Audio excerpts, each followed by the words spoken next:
welcome back to the second hour of Shattering Myths. And what I want to get into here is the Council of Nicaea. You know, the Council of Nicaea was really convened. A guy by the name of Nicholas ran it. Talk about, remember the Nicolaites that Yahowah said he hated. They even named the guy in charge was Nicholas, if you can believe that one. The very idea, the concept of having this council was to create a new religion and to completely sever all ties of Yahowah from Yahweh's Torah, which is impossible to do because, he's the living Torah. However, that was their goal, and by the time that they, finished their council, they felt like they had done so, and apparently, from what I understand, from most Christians I hear, and most people in the world, they did exactly what they wanted to do. Now, they've misled billions doing it, but they did do it. And what I'd like to do here is just go over, and anytime you want to chime in, Scott, please do, is just go over a few verses that pretty much lets us know you can't separate Yahweh from Yahweh, or Yahusha, Yahweh saves, from Yahweh. I'm going to start with a masal, which is a word picture or a proverb. Who comes onto the scene, stands up upright, enabling others to stand, establishing all the earth without ceasing. What is his personal and proper name? What is his son's personal and proper name? Surely you Yada, you know and understand. Well, that's Yahweh, Yahusha, Yahweh saves. See, when he says son, it's, a son is a part of you. And he's trying to put this in terms we can understand. Yet, Yahusha is a part of Yahweh in a diminished or a human form. Yeah, you summed that up pretty well. So it isn't like it's Yahweh separating himself from himself. The point is to know and understand. That's why I asked, do you know and understand? That's what Yada means, to recognize in a relational sense. The Mizmor, or song, Psalm 88:1 proclaims, Yahweh Elohim Yahusha. And in Yonah 2:9, it says Yahusha is from Yahweh. Now imagine that. There's no separation there, according to the creator of the universe and the architect of life. Somebody that's never lied, ever. Can't possibly do it. Yeah. I mean, he's willing to do almost anything, diminish himself, let his own creation, spit on him, call him names, tack a little phony crown on his head and crucify him to an upright pole. And his soul enter Sheol as a ransom. He's willing to do that. But he's not. He draws the line at compromising. He's not a political actor. He doesn't lie. Can't lie. He can't. No. Well, I suppose he could if he wanted to, but that doesn't suit his purpose. He has no need to. Well, he has no reason fear. to. Yeah, he has no fear. What does he have to gain? What does he have to gain by lying? He can do anything he wants. That's right. And Yahweh, speaking of Yahusha, says this. This is exactly what he says. And he uses the word kalal. And what that means is smaller. And he says, he is a diminished or smaller part of me, sent on behalf of you, existing as my servant to stand up for, establish, restoring the tribes of Yaakov to change, restore, and preserve Yisrael. I will give you as a gift to provide light to Gentiles existing as I am. Yahusha, to the distant limits, the land, the earth, the world, the space, says Yahowah, the Redeemer of Yisrael, the set-apart one. Wow. That says it all. Anybody who tries to say opposite from that is a liar. That's right out of the Qumran scrolls. It's out of Yah. That means salvation is from Yahweh, by the way. Isaiah 49, 6 and 7. So he's just explained who Yahusha is, who sent him, and what his goal is. Well, his goal is to restore the tribes of Yaakov, isn't it? Yeah. Yes. Yeah, and it's also to provide a light to the Gentiles. Now, as a Goyim, as anybody non-Jewish nation, non-Israeli nation, anybody outside the land, I would be one of them. You would be one of them. What do we do to get into this covenant? Well, we get adopted into the family.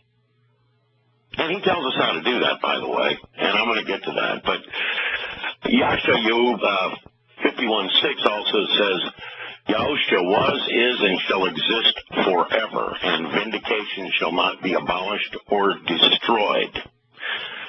Wow, he existed forever, even before. And what that tells me is that the idea of having a happy birthday for the Messiah is nonsense, isn't it?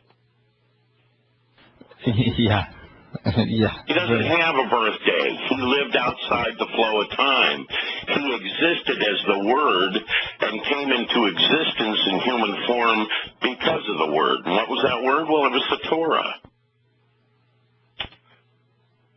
You know, Yahweh established a family covenant. He never, ever established a religion. Men did that. He never invented one. You know, so when somebody says, what religion are you? I'm like Yahweh. I'm anti-religion.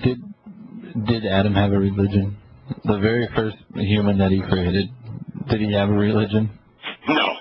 Good point. So, again, and this goes back to, did he ever make Adam kneel down and say your prayers to me there? Go ahead. I'll wait. There's no prayer in the Torah, and since Adam's in the Torah, no. There's no prayer in the Torah, by the way. Even then, you know, now, he's omnipresent. He knows everything. When Adam decided to disobey God and eventually get kicked out, did God just appear and be like, hey, you did that? You did that. No, he saw them and he saw that they had clothes on. He was like, all right, come on, guys. Yeah, he saw them and he saw that the ruach had come off them. They were now naked in front of him. Yep. So he knew they'd done wrong. You know, I mean, Yahweh's not stupid. Yeah. Yeah, and he asked, where are you? Had Yahweh been everywhere with everybody, he certainly would have been with Adam. It was the only one he had to watch at that time. He allowed Satan into the garden for a reason now, and it's because he created him for a reason. Yeah. So people would have choice, because you don't have an honest relationship without choosing. And what Yahweh's really asking us is to choose His way, His walk, His path, which is narrow. I get it, you know, and walk away from Babylon. You know, Babylon was the most religious place on the planet at the time. You know, he's not asking you to join a religion. He said, walk towards me and become perfect. You know, he's talking about becoming a being of energy like he is. No longer being nailed down to physical needs, being able to travel at the speed of light. then being able, like Yahusha, to diminish that power and take a physical form. That's awesome. That's more than awesome. Yeah, he's not talking about just saving you. I think most people are just afraid to die, so they're always talking about being saved. Being a covenant member, that's like being royal family. Well, you're a stakeholder and an owner in the universe. Go ahead, Scott. You don't even have to worry about dying. He's told you that if you are a part of my covenant family, I will give you everlasting life. You will not die. Well, yeah, but I mean, there seems to be this, this real minimal thing. Believe me, I went to churches for years, and it was always about being saved. It's like it gets a lot better than being saved. That's not what this is really about. I mean, that's a part of it, but that's not why you should be doing it. You should be doing it because you really want to meet the Creator. Have a personal relationship with him, and it's going to be well beyond saved. You're going to be a royal family member of the universe. I don't think anybody that's part of the covenant is actually worried about being saved. I think now, in fact, I don't think most of us worry about anything, really. I mean, do you worry about a ton of things when you get together with your friends? I mean, no. You get together, you have a good time. If you look at what you get for being part of the covenant, he's taking care of everything on his end. Yeah, that's right. Anything you could possibly worry about. Yeah, it's not going to be anything Scott or Larry did. Okay, you don't be like me. I mean, who am I? You know what the best thing that Scott and Larry did? We decided to make the choice to go on that narrow path, to start on that narrow path. That was the first thing that we did. That was the only decision that we made that meant anything. You're right. I mean, you're absolutely right. Clean the garbage out of your ears, open up your eyes, and take a look at what Yahowah had to say. And Yahowah tells us, those of us who are goy, how to enter the covenant. And I'm going to go over that when we come back. We're back for another segment here of Shattering Myths.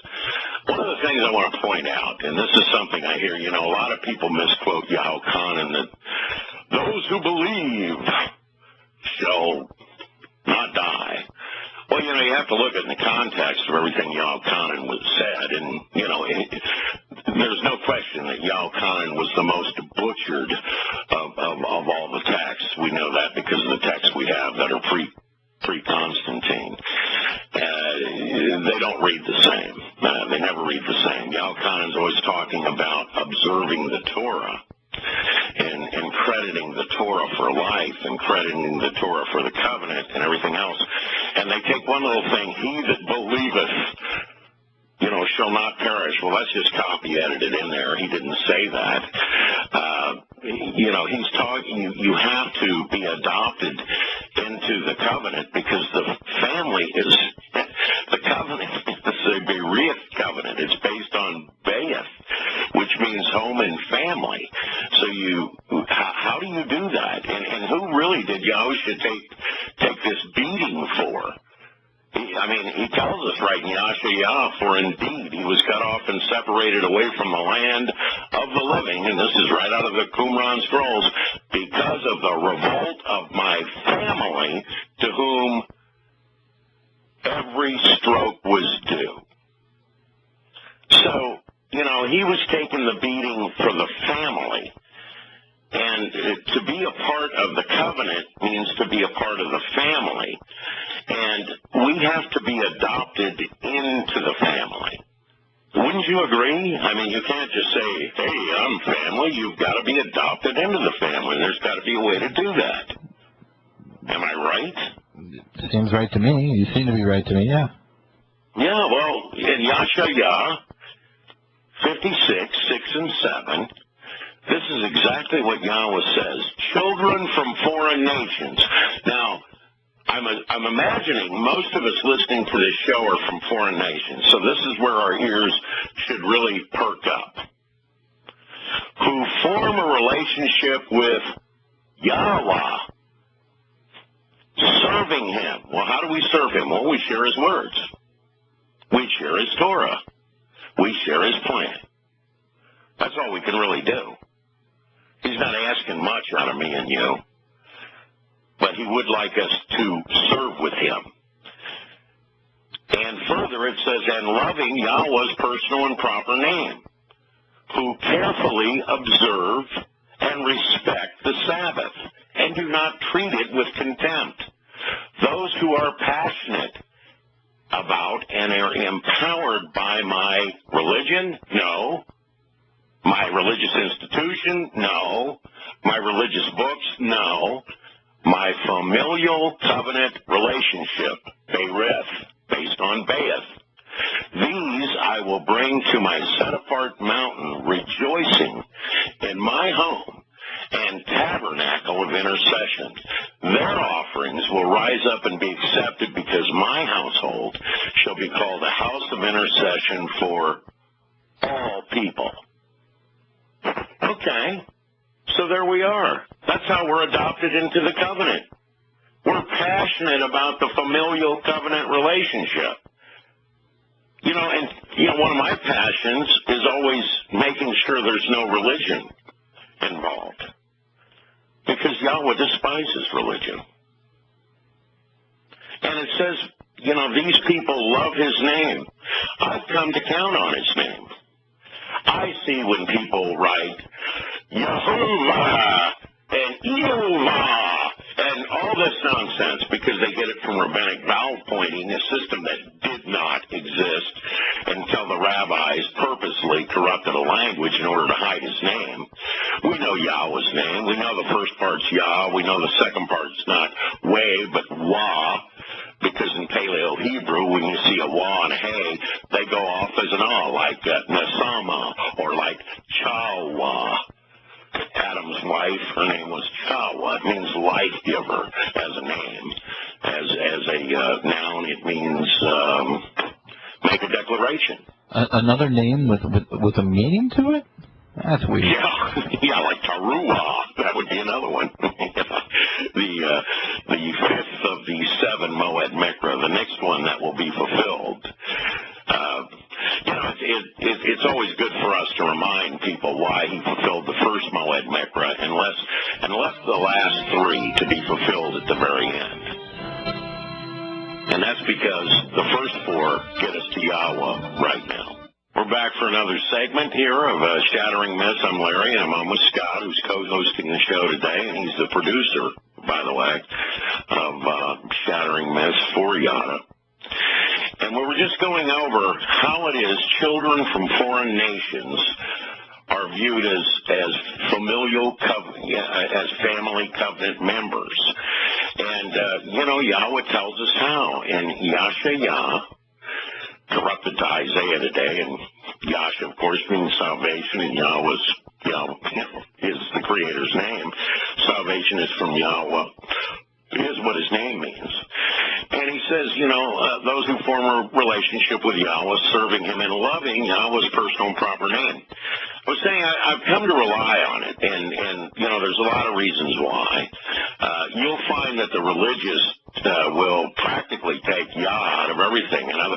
Yahweh becomes Lord, or becomes Hashem, or becomes Adonai. These are all names that these are things he despises, by the way.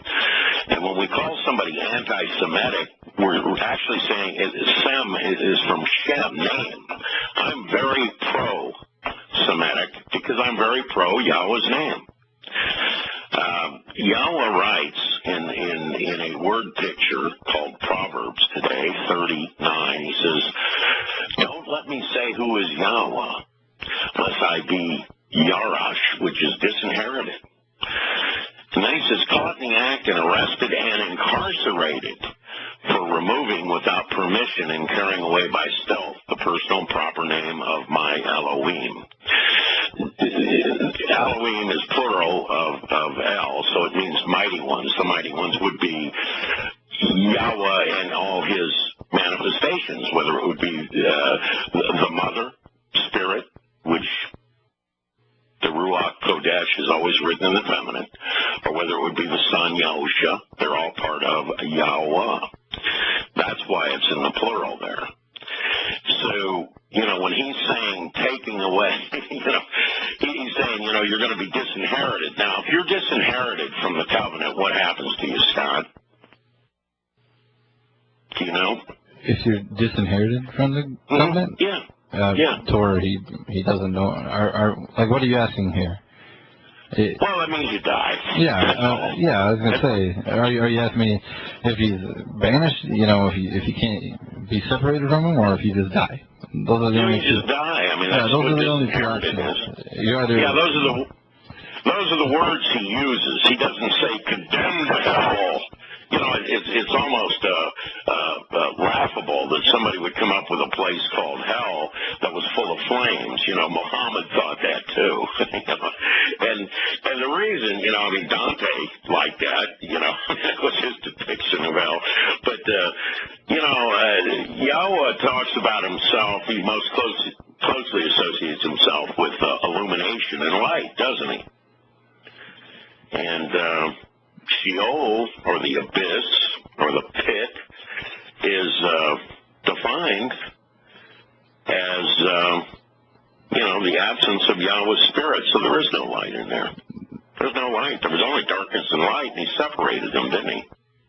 Separated the darkness from the light. Yep. And there won't be any flames, and besides, I don't think flames would serve to bother a spiritual being. If you end up in the abyss, there actually can't be any flames. What do we? Of course not. From the dawn of time, what do we use fire for? For light. We use it as a source of light. Cooking. But it's a source of light. That's how we. How do we know that the cave was safe? Well, we took fire in there, and hey, okay, there's not a big animal in here. We use it to cook. It's a source of light, though.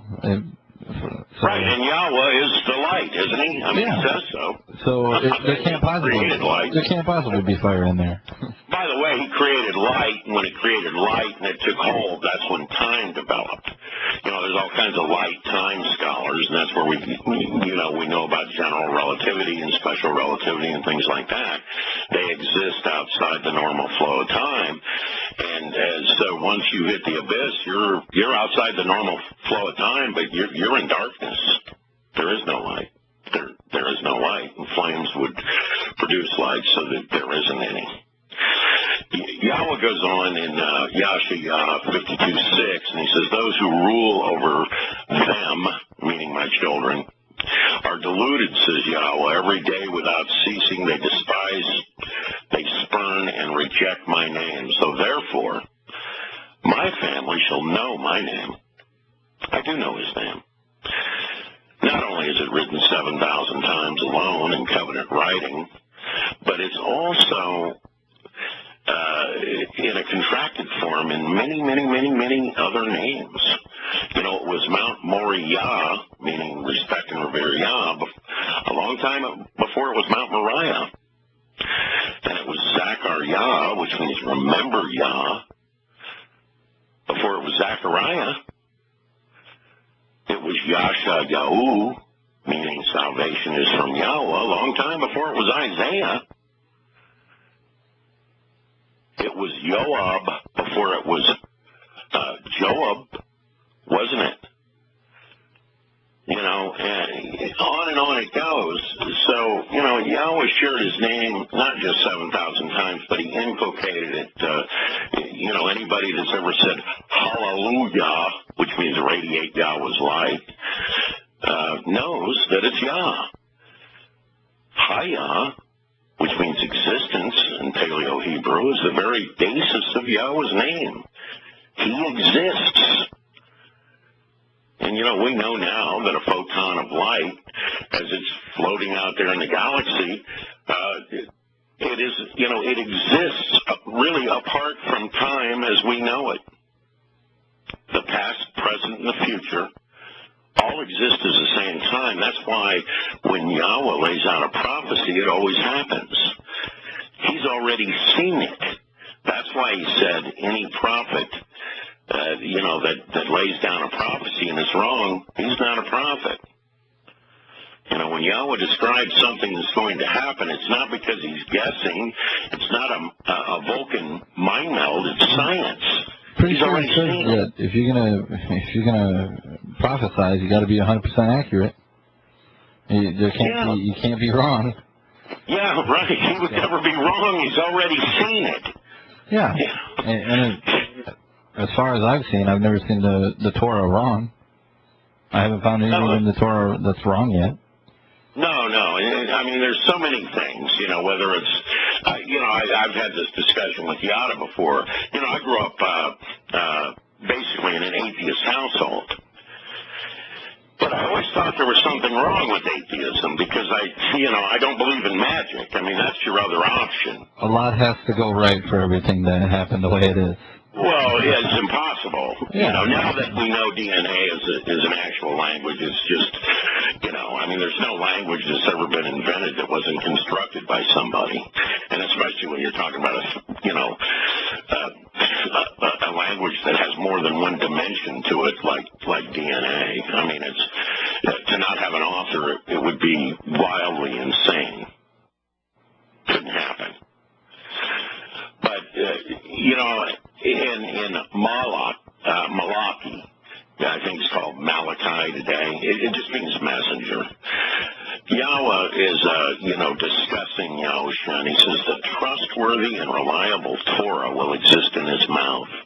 Wickedness will not be found in his lips. In healing, reconciliation, and in uprightness he walks with me. And many he reconciles, returns, and restores from missing the mark or sin. Now, Yahushua,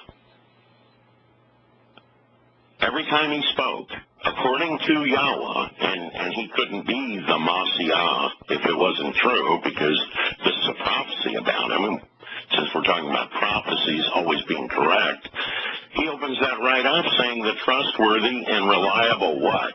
New Testament? No. Paul's letters? No. The trustworthy and reliable Torah will exist in his mouth. And wickedness will not be found in his lips. In other words, he's not going to be out there misleading people, which is exactly what a New Testament was designed to do, and exactly what the Council of Nicaea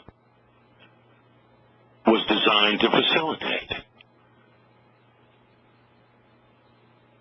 You know, there's in Zechariah, during the Battle of Armageddon, when Yahweh returns, and he's called Yahweh, see, he's also called the Son of Man in Matniah.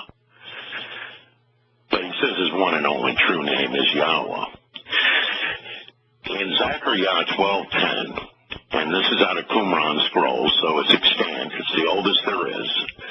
So they will look upon me, whom by association they pierced, mourning as one wails for an only begotten son, grieving bitterly over him as one suffers anguish over a firstborn, Bakor. And that Bakor, firstborn, don't we have Yahushua on the third day of the 3 days that Yahushua told the Pharisees that they would view, just like the belly of the fish. Who was it in the belly of the fish for 3 days? I can't even remember off the top. I'm a little mind blank here, but he says those were the 3 days they'd see. Wasn't Bekurim the third day? You still there, Scott? Yeah, I'm here. I'm trying to figure out who is swallowed by the whale. It's right on the tip of my tongue. Jonah. Yes, Jonah. Sorry. Jonah, yep. But he said just like Jonah in the 3 days, those were the 3 days he was fulfilling. The 3 days he was fulfilling were Pesach, Matzah, and Bekurim. And here's that word, Bakor, when he arrives. Firstborn fruits. That's what Bekurim is. That's what what he fulfilled when his nephesh, or soul, escaped and found the light.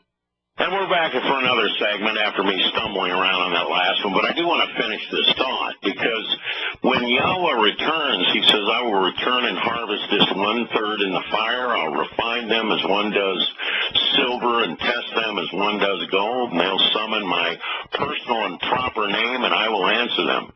So they're not going to be saying GD or Hashem at that point. They're going to be saying Yahowah. And I will say, you are my people, and they will say, Yahowah is our Elohim, our mighty ones. And that's very clear. And now he's also called the Son of Man, and he's also called Yahushua. If you look at the Dead Sea Scrolls in Yahshua, he says, in his day they shall know that I am he. For behold, look and see, here I am. So therefore, this is right, just, honest, and verifiable, correct, and true. My family shall know my name. How lovely and appropriately adorned upon the mountains are the feet of the one who brings and embodies restoration and renewal. So we're renewing the covenant. We don't have a New Testament. The one who announces and proclaims good things of what is beneficial and agreeable, who hears Yahushua and says, Zion, your Elohim reigns. That's Yahshua 52, 6, and 7. So he's called the Son of Man, he's called Yahowah, he's called Yahushua. Later in Zechariah, they tell us he has one and only true name. And from that point on, he'll be known in his one and only true name, which is Yahowah. So how is it that a bunch of men give themselves titles, dress up in religious outfits, and throw Yahowah out of his own words and invent a New Testament? How can you separate Yahowah from Yahushua? We're talking about the return here. Well, you can't unless you're trying to deceive people. Now, here's what it goes on to say in the very next verse. Now, I just said Yahushua, didn't I? Which means Yahowah saves. Listen, your watchmen lift up their voices and shout for joy. Yishtayel, they sing, for in plain sight they look upon, inspect, observe with their own eyes Yahowah's return to Zion with mercy. So he's called Yahushua, which is Yahowah saves, and he's called by his name Yahowah in the very next verse. And in Zechariah 14:1, behold, Yahowah's day of return and restoration is coming. Now, what is he restoring if not the original covenant that was screwed up by a bunch of religiousness? I mean, what is he restoring? This is restoration. You know, if I restore a home, I come in and the foundations of that home are laid and everything else. I come in, I restore it, don't I? I might even have to restore the foundation. I don't know. And I'm not much of a carpenter. That was my dad's bailiwick. He was a contractor. But, you know, you come in, you paint the home, you add lights, you do some upgrades. You don't have a new home. You have a home that has been restored. Don't you? Yeah. Yeah, it's the same home. It's the same home. Usually you can't, it'd be pretty hard to redo the foundation, too. A lot of times it's better just to knock the thing down, at least up here in the north.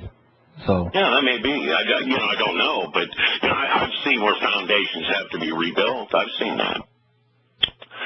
But then we go on to the psalm. Yah is my strength, my power, my shelter, my psalm, which means, like an expression of joy or song. He exists as Yahushua, my salvation and Savior. And in Hosea, he really puts an exclamation point on this. He really highlights it because he says, and I am Yahowah, your Elohim, who brought you out of the realm of the crucible of oppression and judgment, which was what? Egypt. And you are to know and acknowledge no other Elohim, besides me, there is no Savior except me. Wow. And they separate Yahusha from